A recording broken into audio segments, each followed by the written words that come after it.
what I'm about to say is just simply the truth, or at least my observation of the truth of what has happened in the last year with the election in regards to Kamala Harris versus Donald Trump. And the things that we've discovered along the way right now as of December 11th. First of all, I gotta say that my heart is very heavy, and I'm very, very, very, very upset. There's something really wrong with this election.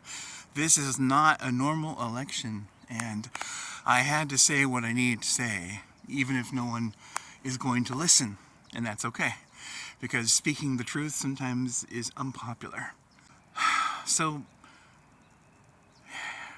why did Donald Trump get elected? That's the big question. Why is he being put back in power? Why is a person who's committed all of these felonies, started an insurrection, caused so much pain and suffering during his so-called presidency, why is a person like this being allowed by our government to go back into that position of power?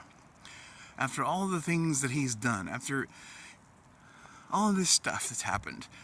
Of course, other people will say that nothing actually happened and he's completely innocent and totally just some kind of deep state whatever stuff. But we know that that's not the truth. We know that he has spread disinformation and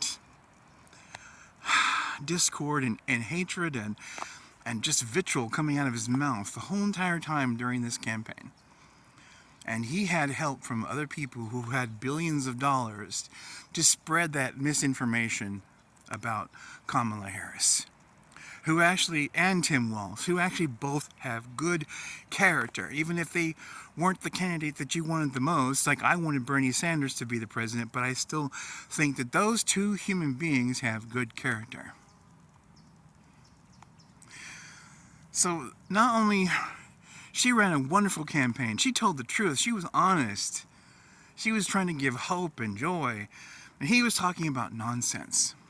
Hannibal Lecter and cats and dogs and other things that have nothing to do with what both Democrats and Republicans need right now in this country, which is change for the better. But let's talk about what happened during the election and after the election.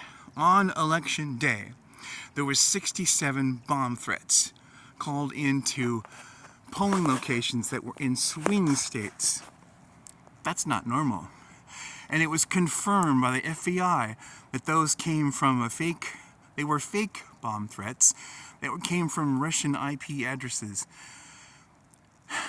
And then there were ballots that were found on the ground burning in flames. There were ballots that were dropped and lost. There was so much stuff happening all at once. And then there was the fact that Donald Trump was talking about, oh, I got all the votes you need. I got all the votes I need. I don't need your votes. You don't have to vote. What candidate for president says that? Nobody. That's not normal. Who says, oh, you'll never have to vote again if you vote for me. We'll fix it good. What do you mean you'll fix it good? That's not democracy. I'm not overreacting either. All this stuff happening.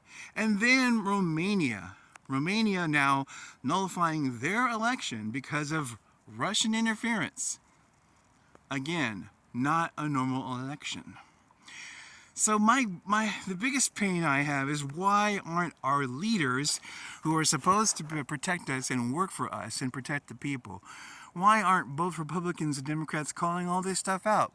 Why do we have this weird division where one side says this is what's happening and the other side says no, it's not?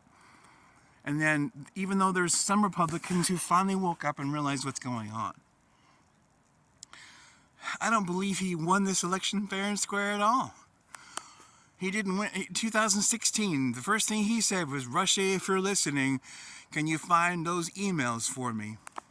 2020, instead of accepting the election results because Gen Z showed up to vote, finally, after all this time, they were tired of that. They said, love Trump's hate coming from the young kids that are younger than me, saying that they want to change. They said, whoa, this is not right. This is This is madness.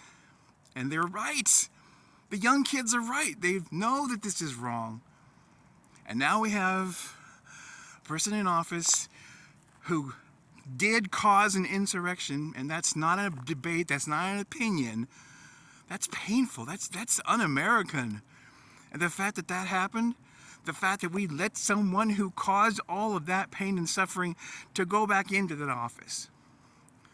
See, I don't believe that this is a normal election. I don't think the votes are right, and I think that Kamala Harris and Tim Walz should have asked for a recount and or an audit. With all this stuff going on, the bomb threats, Romania's interference with their election, Russia being involved since 2016, the billionaires that are going into Trump's cabinet, the fact that he won all 7 swing states, when Kamala Harris and Tim Walz were bringing the hope and bringing the love. And sure, there's division among Democrats, and there was definitely a problem with people that didn't want to vote for Kamala because they wanted to vote for Biden, and they were upset about that. And there is infighting between Democrats, and we do that to each other. We fight each other so much, and that caused part of the problem too. So please do the right thing. Please do an audit. Find out for sure. Do an audit, do a recount, find out if everything is the way it's supposed to be. And then from there, we'll deal with Donald Trump again for 4 years of nonsense if we have to. Because he doesn't care about unity. He doesn't care about bringing the people together. It was never, ever his purpose or goal. I can guarantee you, Republicans, in the next 4 years, the pain that he'll bring isn't going to make anyone feel better. Your paychecks aren't going to get any bigger. Your life's not going to get any safer. Not by him. And not by our government. Our government now is complicit with whatever it wants to do instead of working for the actual people. I know that there's good people in government who are actually trying to make it better for all of us, but they're being stamped out by all this nonsense. And that's a problem, and we can't let that be our future, because then guess what happens? This experiment in a republic and a democracy, it fails, it falls, and then we have nothing. We can't let that happen. I know I'm not alone in my feelings here, and I know I'm not alone in my suspicions about why all this stuff is happening all at the same time. It's not paranoia. It's just being aware that something is off and wrong. And I'm not the only one who's talking about it. So let's get it done. Do the audit. Do the recount. Find out if everything is as it should be. That's all we're asking for. Thank you, and God bless you.